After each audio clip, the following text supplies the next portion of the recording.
Hello, everyone. Welcome to tonight's discussion.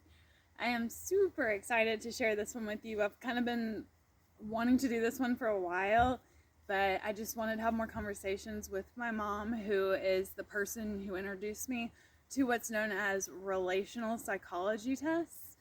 My mom, just to give you a little background, my mom is a registered nurse and she's really into psychology, and she loves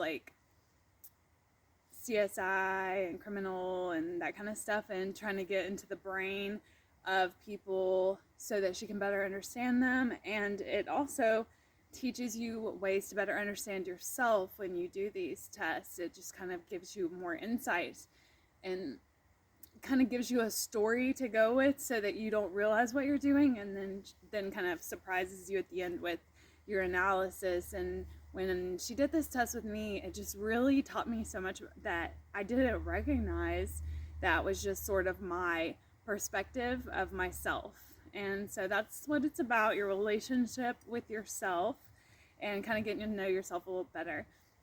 So what we'll do is do a little bit of breath work, bring ourselves down to a calm meditative state, and then begin our test. All right, everyone. So coming to a seated position, coming to a comfortable space in yourself. Let's see if I can speed up a little bit here so I can sit and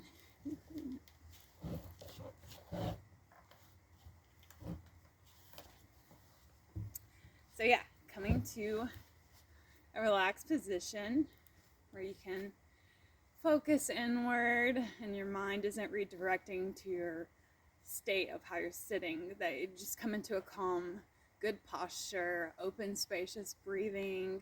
Allow that pattern of breath to become slow, full, filling and releasing each breath.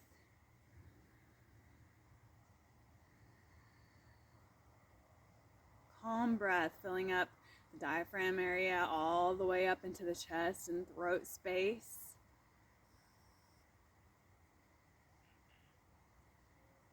And releasing that completely.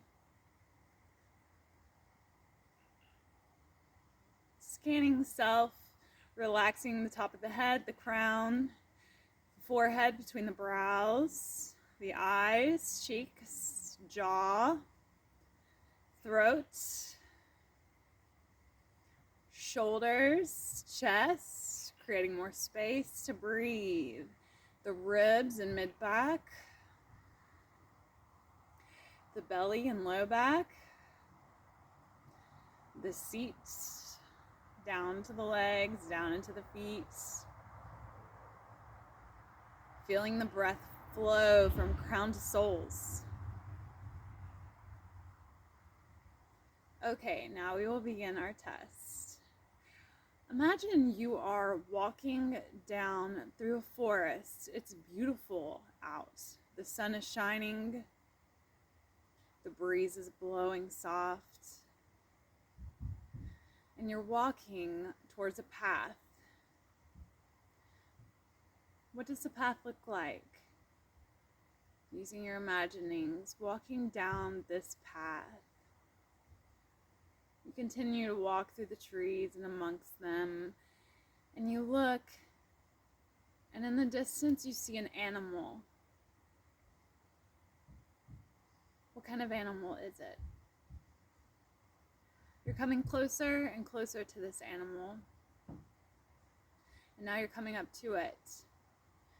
What does it do? As you walk by, how's its response to you? Continue walking along your path. You will come up upon a clearing. In this clearing, you will see a house. What does it look like? Is it got a fence?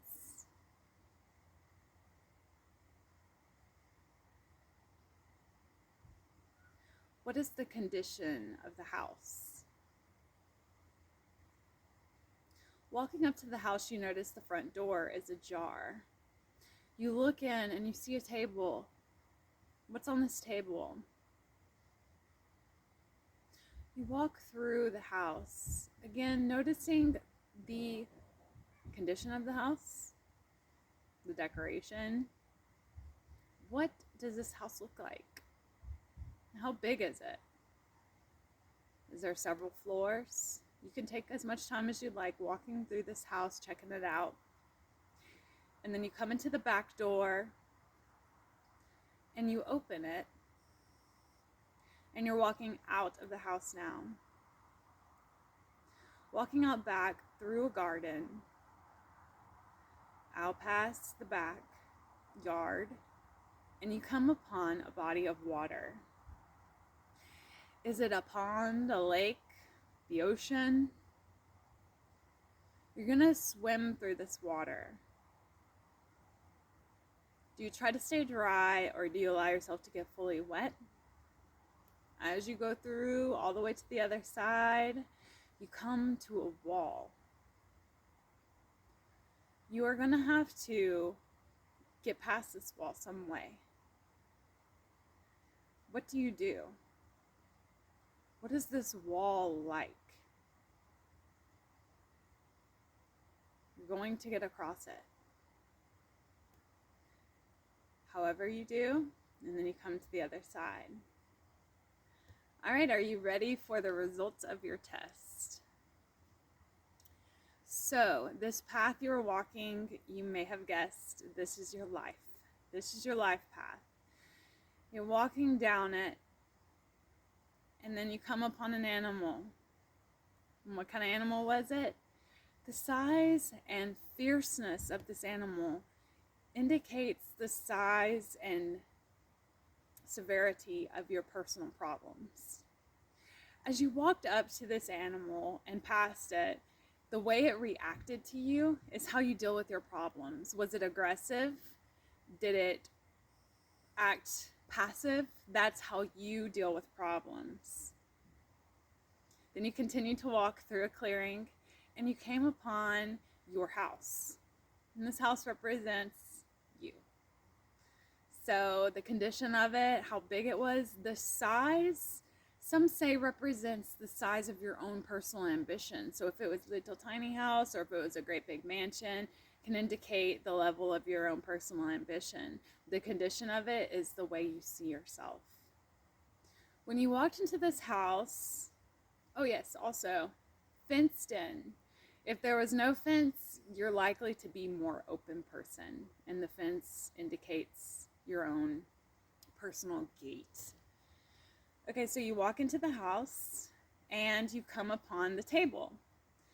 This table, what was on it, if it wasn't something like food or flowers or people, this can indicate a level of unhappiness within you.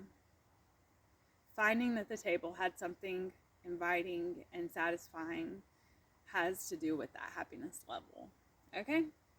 And you don't need to judge yourself if you have strange answers, okay? My answers personally were very strange. My house looked like a big, scary, haunted house, just to give you a little insight. But it was beautiful. It was just like a haunted house. Okay, so moving on, you go through this house.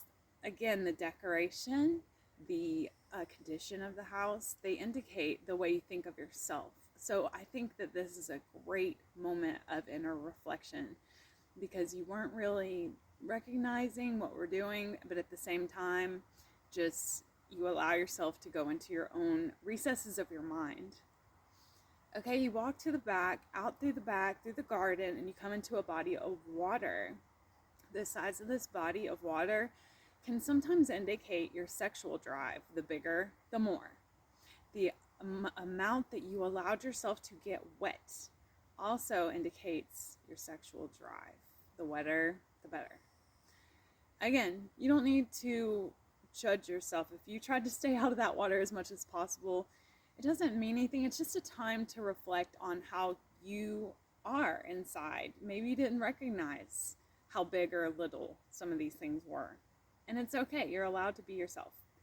You walk back out into the wall. And the wall indicates death and the afterlife. So the way that you traverse that wall indicates a lot about that aspect and how you feel about death and the afterlife and you coming to it. And that is our relational psychology test. I really hope you enjoyed, and I'm so grateful to share this with you and